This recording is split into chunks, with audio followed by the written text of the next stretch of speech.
જય માતાજી. આ કમેન્ટ વાંચો. આમાં અમારી સખી સહેલી સ્નેહ મિલનવાળા વિડીયોમાં કરેલી કોઈ કમેન્ટ છે અને આ કમેન્ટ ઉપરથી મને એક મસ્ત ટોપિક મળ્યો વાત કરવાનો છે. તમે સાંભળજો. જો કે કોઈ નહીં જ ગમે પણ કાંઈ વાંધો નહીં, ન ગમે એવા જ મારા વિડીયો હોય, બરાબર.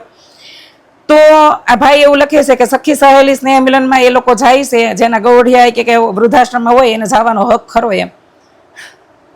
વૃદ્ધો વૃદ્ધાશ્રમમાં છે એ બધી વહુઓ એ નથી મોકલા. પહેલી વાત તો એ છે. મોટાભાગના વૃદ્ધો છે ને એ પોતાની લખણ ખોટાને લીધે ગયા છે. હવે એમ નહીં કહેતા કે લખણ ખોટા કઈ કૃષ્ણાબેને કહી દીધા. લખણ ખોટા કીધા ને હું તમને બતાવું છું. સમાજમાં કદાચ તમારી આંખી ઉઘાડી નહીં હોય એટલે કદાચ ન દેખાતું હોય, પણ મને એવા કેટલા વડીલોને હું પર્સનલી ઓળખું છું કે જે હાવ લખણ ખોટા હશે. આનો પેલો દાખલો એ કે પગમાં બબે પ્લેટું મારી હોય, પગ ભાંગ્યા હોય તે બબે મહિના વહુને હેરાન કર્યું હોય, દીકરાઓના પૈસા ભાંગ્યા હોય, આરામ કર્યો હોય, અને એક એક હાથના જીભડા ખાટલામાં હોતા હોતા હાયકા હોય, અને પછી ડોક્ટરે ના પાડી હોય કે દાદા તમે ગાડી ન હાંકતા, છતાં એને ગાડી લીધા વગર ક્યાંય રહેવાતું ન હોય, ગાડી લઈ લઈને ફાટકવું હોય. આ શબ્દો અમુક બોલાય છે પેટ બળતરા એટલે સમજી લેજો. રખડતા હોય એ વડીલોને ખાલી એમ કહે ને કે ભાઈ તમારે અહીંઠેઠ જવું, અહીંયા જવું છે, ત્યાં હું ગાડી લઈ જાવી હતી, અથવા તો હાલો હું તમારે આવી રહ્યો હતો, ને એ ગાડી વગર ન જઈ શકતા હોય. આવી વાતમાં ધડ થાય.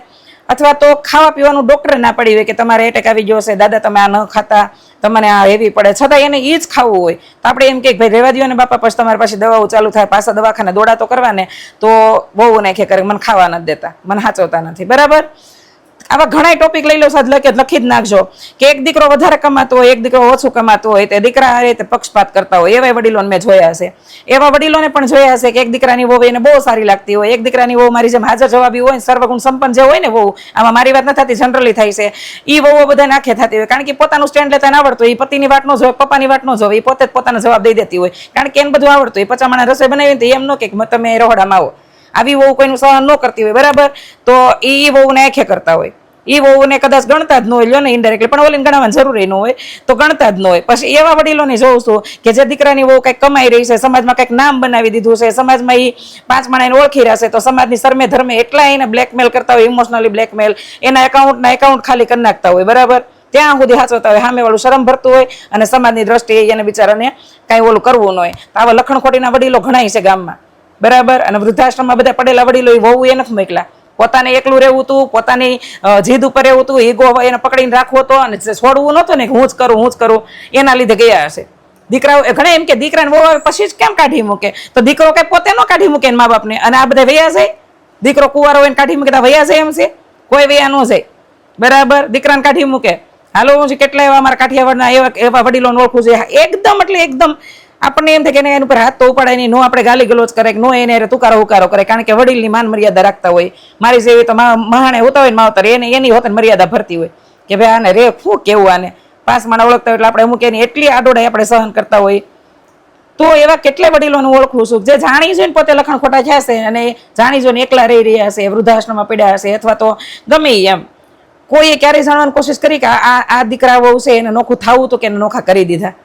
હે, કેટલા એવા વડીલો છે દીકરાને દીકરાની વહુની કોઈ દી મરજી નથી જાણતા કે એના વસ્તુ ગમે છે કે નથી ગમતી, એને જુદું થવું છે કે નથી થવું, જુદા કરી દેવા, એકલા રાખવા, એકલા પાડી દેવા. માતા પિતાની હાજરી હોવા છતાં એને જ્યારે જરૂર હોય, ફાઇનાન્શિયલી સપોર્ટની જરૂર હોય, પોતાના નાના નાના બચ્ચાઓ હોય ત્યારે એની જરૂર હોય, તો ક્યારે એને ઊંચા કરીને તેડવાનું હોય. દીકરાની વહુને ક્યારે વખાણની તો કાંઈ નહીં, પણ નાની નાની વાતમાં હળદૂત કરવી હોય, એના હક હોય એ પરિવારની બીજી મહિલાઓને દઈ દેતી હોય. આવી કેટલી સાસુઓ છે.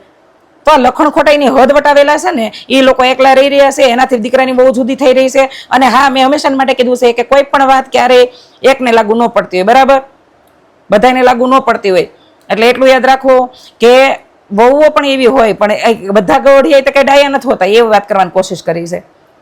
તો છે ને ક્યારેક વિચારો કે વૃદ્ધાશ્રમમાં પડેલા બધા વડીલો છે એ બધી બહુ ગલત છે? આટલી બધી સમાજમાં બહુ ખરાબ છે?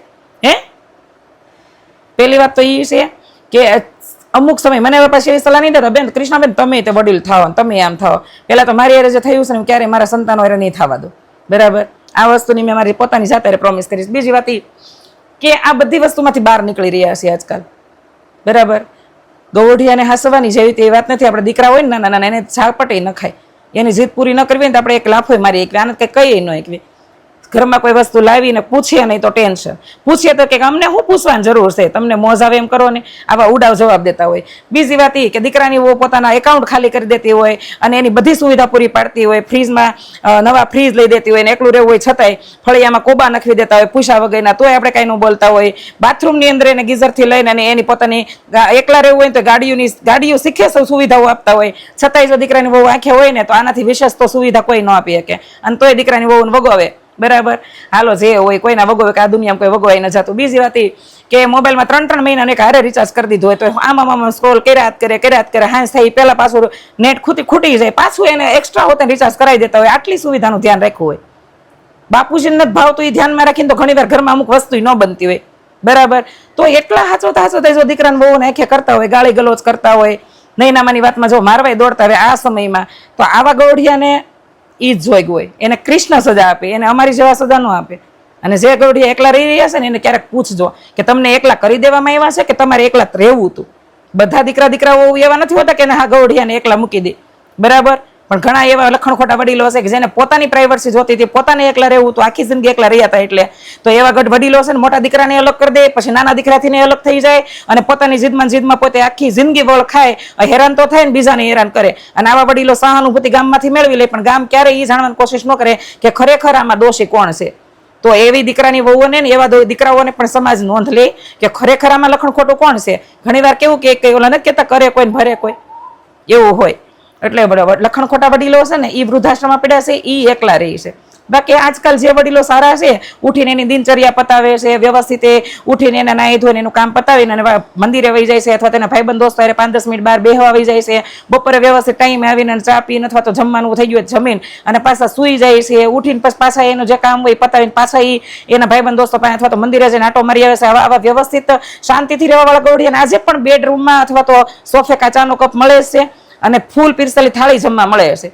બરાબર, પણ જેને નાની નાની વાતમાં ટક કરવું છે, નાની નાની વાતમાં હેરાન કરવી છે, વહુને કે આમાં તેલ વધી ગયું, આમાં મીઠું વધી ગયું, આમાં મરચું વધી ગયું, આવી બધી નો વાક હોય તોય તે હેરાન કર્યું હોય ને એ લોકો હેરાન થાય. એને વૃદ્ધાશ્રમમાં ન મોકલાય તો ઘરમાં પણ એકલતા અનુભવે. આપણે કીધું સાયલેન્ટ ડિવોર્સ એવું આ વડીલો માટે હોય. એ પછી સાયલેન્ટ લોકો એ લોકોથી એને નાતો તોડી નાખે કે રેવા દો ને એને કોણ બોલાવે, એ હરખો જવાબ નહીં દે, રેવા દો હમણાં એ વડકું કરશે. એટલે દીકરા અને દીકરાની વહુ એ બોલતા બંધ થઈ જાય ને તો નવી પેઢી તો આને સ્વીકારી જ ન શકે. કારણ કે નવી જનરેશન છે તો મમ્મી પપ્પાને ન સ્વીકારી શકતી, દાદા દાદીના આ વિચારોને કેમ એક્સેપ્ટ કરે? કારણ કે તો ભણેલી ગણેલી બહુ સ્માર્ટ મોબાઈલ વાપરેલી સ્માર્ટ વેજા છે, એની માવું એ પેટમાં મોબાઈલ વાપર્યા છે એટલે કેટલા સ્માર્ટ હશે વિચારો. તો એ તો આ સહન કરશે જ નહીં.